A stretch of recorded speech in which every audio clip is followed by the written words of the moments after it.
All right, I'm Chris Phillips here at the Leopolis Jazz Festival in Lviv in Ukraine, and it's wonderful for me to get some time with this man. This is guitarist Lee Ritenour, as we say in the UK, but actually, Lee, everywhere else, like America, says Ritenour, but there are variations, right? That's right.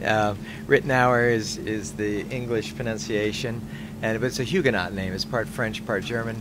So when I used to play the Montreux Jazz Festival in Switzerland, and Claude Nobs was alive, he'd say, "Ladies and gentlemen, please welcome Lee Ritenour," you know. and then in England, you know, it's that way, and in Japan they reverse the R and the L, so it's Ritenour.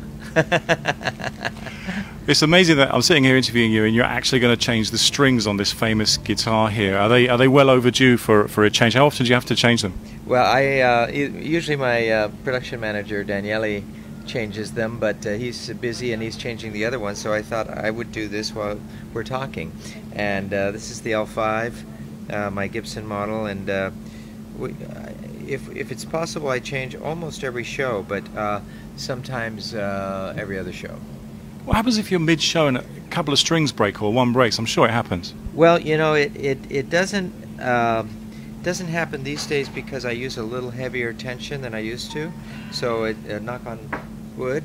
But I remember one time I was playing this small club, the Baked Potato, in the early days in the 70s, and Jeff Beck walked in to hear the show. Of course, I break a string during the solo. Bound to happen. The Baked Potatoes in LA, right? You still play that venue, don't you? I don't. My son does now. You know, so it's a trip to see Wesley with his band go over there, and he's actually going to be there in July, and it's his birthday that night, so I'm going to sit in. Speaking of Wesley, is that a nod to the great Wes Montgomery when you named him? Yes, well, I was working on the album Westbound, and which was 1993, and it was dedicated to Wes Montgomery, so I was working on the album almost the whole year, and that was the same year, July 14, that Wes was born. So it was a boy, and it was sort of like, let's see, I'm working on this album dedicated to Wes Montgomery. What should I name my son? Wes. Okay, Wesley. And he's a drummer. Did you want him to be a guitarist, or when you weren't particularly bothered? He was so funny. When he was 5 years old, I said, "Do you want to start studying? Take some lessons and start playing an instrument?" He said, "Yeah." He was 5, and I said, "Do you want to play the piano?" And he said, "No." I said, "You want to play the saxophone?" "No." "You want to play the guitar?" And then he, at 5 years old, he said, "No, why would I want to do that? You play the guitar." And I said, "Well, what do you want to play?" He said, "I want to play the drums." And that was it. 5 years old, that was his instrument. Every 5-year-old child wants to play the drums, for sure, my son included. It's great for me to spend time with you because as a young man, just like your young man growing up, I got into music through some of the grooves that you created in the late 70s, early 80s. Captain Fingers, Rio Funk, Countdown, things like that. And in particular in the UK, we love those. We call it jazz funk. What do you remember about those days? Just one memory about those days of traveling and making music. Well, the 70s were a great time for a lot of these. It was very fresh for combining different combinations of music. You know, in America, on the East Coast, you had Grover Washington and David Sanborn and Bob James, and on the West Coast, you had Dave Grusin and me and Larry Carlton and the Crusaders and Joe Sample, and then you had all these kind of combinations, and there was the fusion already that was, Miles had started, and then Mahi Vishnu with John McLaughlin, and then Weather Report and various groups. But then we started combining more R&B rhythms, pop rhythms, and Brazilian rhythms, and so it was very fresh to be combining all this stuff. Yeah. You're here in Ukraine with your old friend and musical compadre Dave Grusin. Your friendship with him is a long one, doesn't it? I mean, I know you got a Grammy in 1985 for Harlequin, but your musical partnership goes way back further than that, right? Oh, definitely. I met Dave when I was 19 years old, and I had gotten turned on to recording with Sergio Mendes, and Dave had done those early arrangements for Sergio Mendes, so he was very close to Sergio. And there was a party at Sergio's house one night, and Antonio Carlos Jobim was there, Jerry Mulligan was there, all of Sergio's band was there, and Dave Grusin was there. There was a big jam session, so that was a big night for me. And so we we hung out and got to know each other, and the next thing you know, he was hiring me for his recording sessions. Yeah. He had the amazing label GRP Records with Bernard Wright, Tom Brown doing Funkin' for Jamaica, Don Blackman, all of my favorites. As a musical associate, do you think he unwittingly or knowingly became the architect of that whole smooth jazz thing? I think GRP in the Larry Rosen, his partner, was quite a visionary as well, and they were a great combination together. Larry was very visionary on where the music was headed, and so was Dave.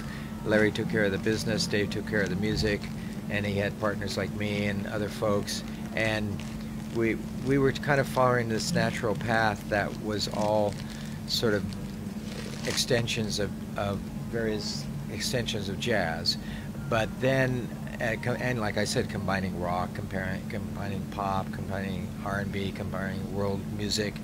But then as time went on, it got the radio stations and some specific programming, and one of those programmers came up with the word smooth jazz and really watered it down, and a lot of pop musicians got involved and really made it into almost like a pop instrumental, you know.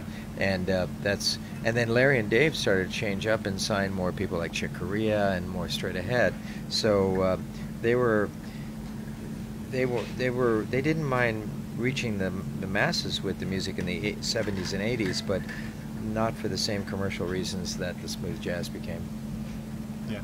We're going to have any classic Ritenour in the set tonight? Oh, absolutely. You'll get all those decades: 70s, 80s, 90s, 2000s.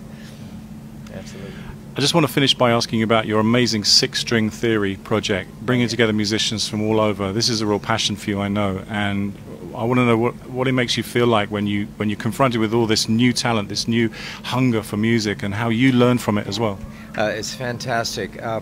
This was we just finished up the sixth version of six-string theory. It started in 2010, where I did the six-string theory record with all the legendary guitar players, and we started the contest then to invite a new guitarist to play on the album. It has grown since that time to include 6 genres of guitar and piano, bass, and drums. And this year, 188 countries visited the website. That's almost all of them.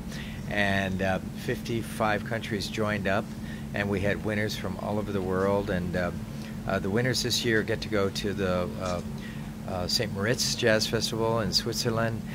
They get to go to Tokyo, play at the Blue Note with me. They'll come to Los Angeles and record with me on a record. Berklee College of Music is giving 4 scholarships. There's a guitar camp in Montana that one of the winners gets to go to. It's just really wonderful. And the winners were younger than ever this time. And we have our first girl, a classical guitarist, a young monster player, 21 years old, from Czechoslovakia, who lives in France. We have a great jazz guitar player from America, a 20-year-old, a 19-year-old drummer.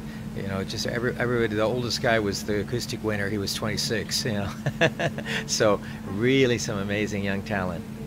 Fabulous project, and wonderful to spend time with you, Lee Ritenour. Thank you very much. Thank you for having me.